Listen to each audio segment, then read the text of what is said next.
Hey, um, why do I always start with Well, this is the air conditioning on my head.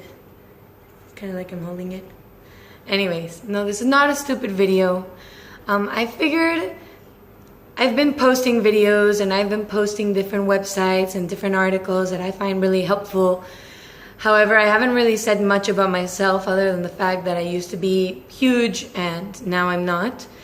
And I think it's really important to be straightforward and to be really honest with yourself and with others.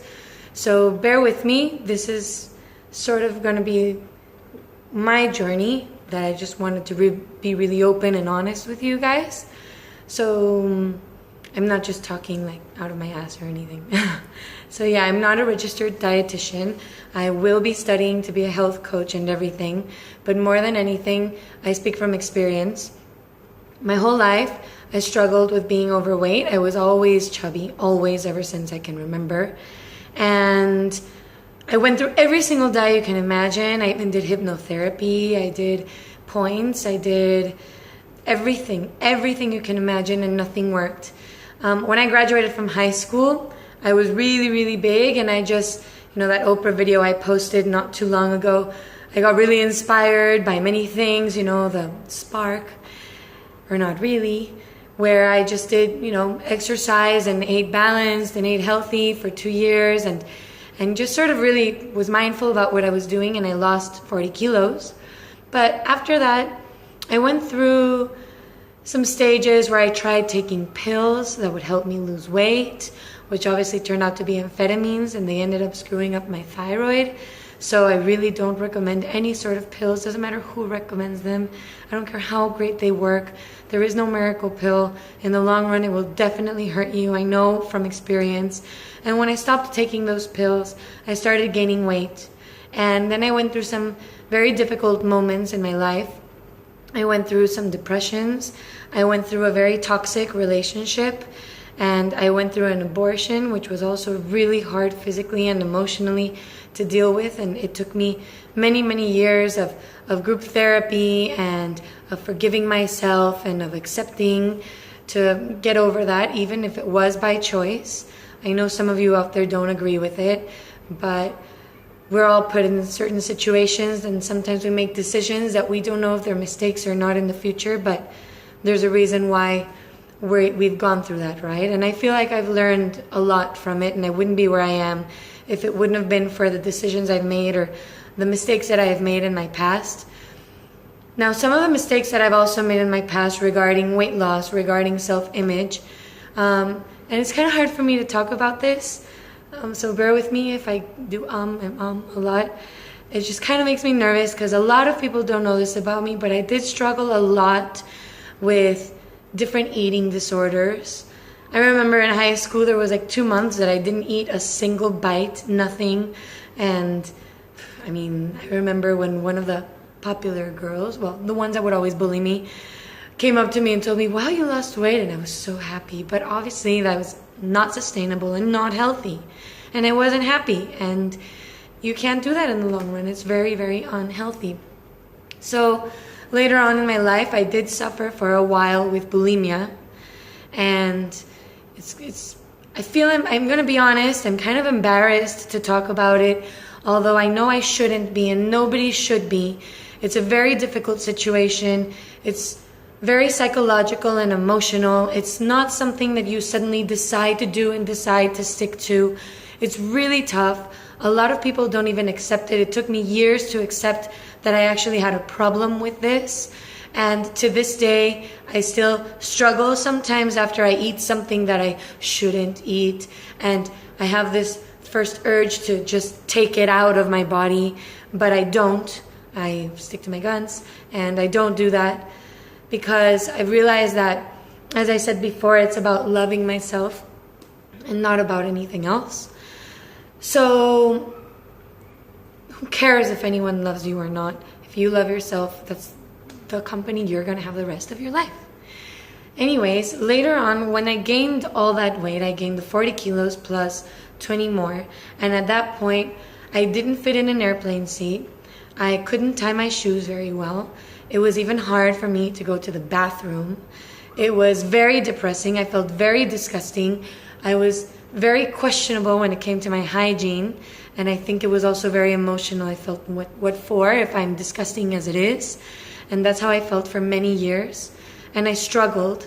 And at one point, my mom or someone had said, why don't you get gastric bypass? And I told myself, listen, I got myself out of this once before. I'm going to get myself out of this again. And I'm not going to play around with the perfect body that the universe or God or the creator, whatever you want to call it, gave me. So I have to get myself out of it, but I need help. So I went and I got a little something called the gastric balloon. That is something kind of like an implant, but you put it in your stomach for 6 months, and for 6 months you feel full. And what happens is they take it out, and I didn't stop to think that my stomach was actually going to be much enlarged afterwards. So no matter what I did, my stomach was way too big, and I was always hungry, and I was constantly in starvation mode, constantly wanting more and more. I was never satisfied. No matter how much I did at the gym, what I ate, it wasn't okay, it wasn't working. So that was completely not helpful. In fact, it messed up my body precisely the way I didn't want it to. And eventually I got to a point where I thought I was just gonna have to get used to wearing the pregnancy clothes that the moms of my students would give me after they gave birth, and just get used to the fact that I'm never gonna be wearing jeans in my life, no jeans whatsoever, or that I'm just always gonna look like this, and I'm always gonna feel like this, and I'm always gonna be the sweaty fat girl at the party. Now I'm just the sweaty girl. I still sweat, I don't know why. But I was just kind of giving into it. Say, this is my life, I better accept it. And one day I was with my mom. I was in Israel, and I was in this really romantic setting. There were all these couples, and there I am scarfing down like the heaviest, biggest dish I could find. And my mom told me, like, you look like you're miserable. And I just started crying, and she told me, listen, if you want to get a gastric bypass or something, I support you, but you have to put your foot forward, and you have to be the one to find out about it.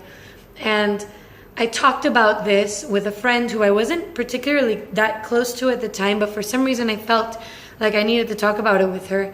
And it turned out that her father was a gastric surgeon, and he was very nice. And I did everything in my power to make it happen, and to sort of really work on me before I decided to do something so drastic to my body, because I wanted to make sure that I would never go back to the same thing. So I really started going to, codependence groups, because I was very codependent due to this toxic relationship I had in the past, and a few other toxic relationships I've had in my life, including the one that I had with myself. And that helped me a lot. It helped me really love myself a lot, to the point where I said, you know what, there's nothing to be ashamed of. If I feel this is what I need, then I'm going to do it, but I'm going to be very serious about it.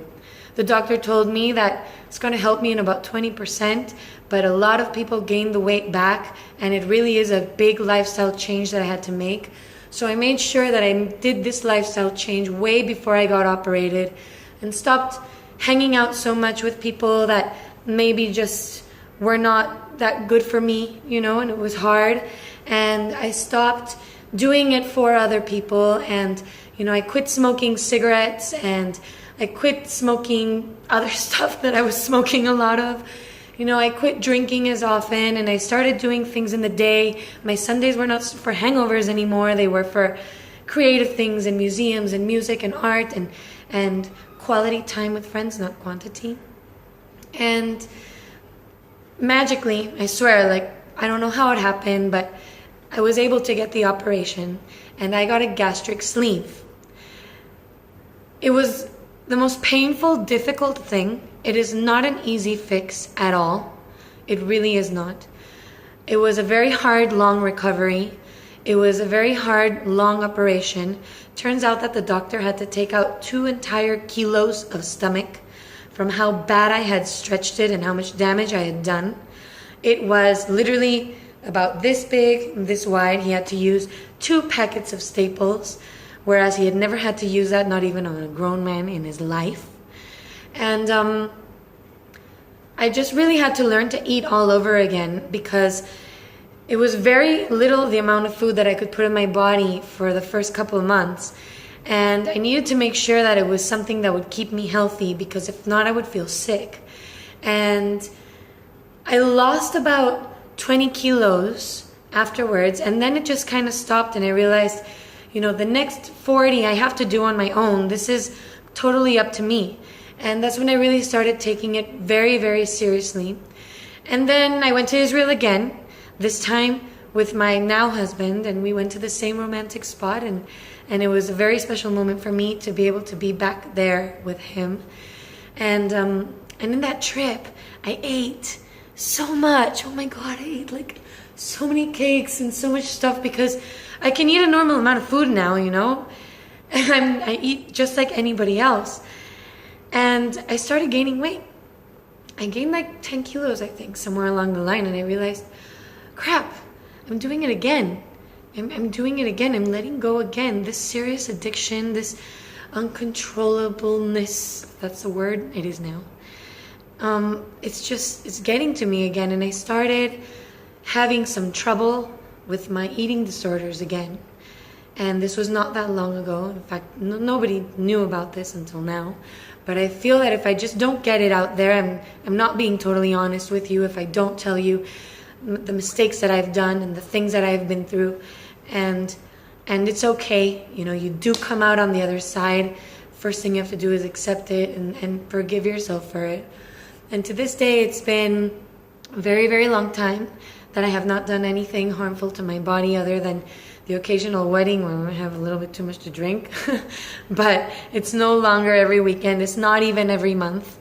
I really make sure that I eat healthy and that I love myself.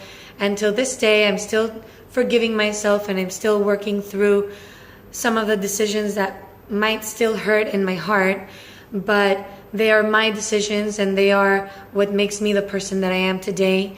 And whatever decisions you guys have made or you have made that you might regret or might not feel okay with, it hurts, and we all make mistakes, but the most important thing is that you learn from them, because if you make a mistake and you don't learn from it, then it'll have been completely for no reason at all. So it's okay. It's okay to forgive yourself.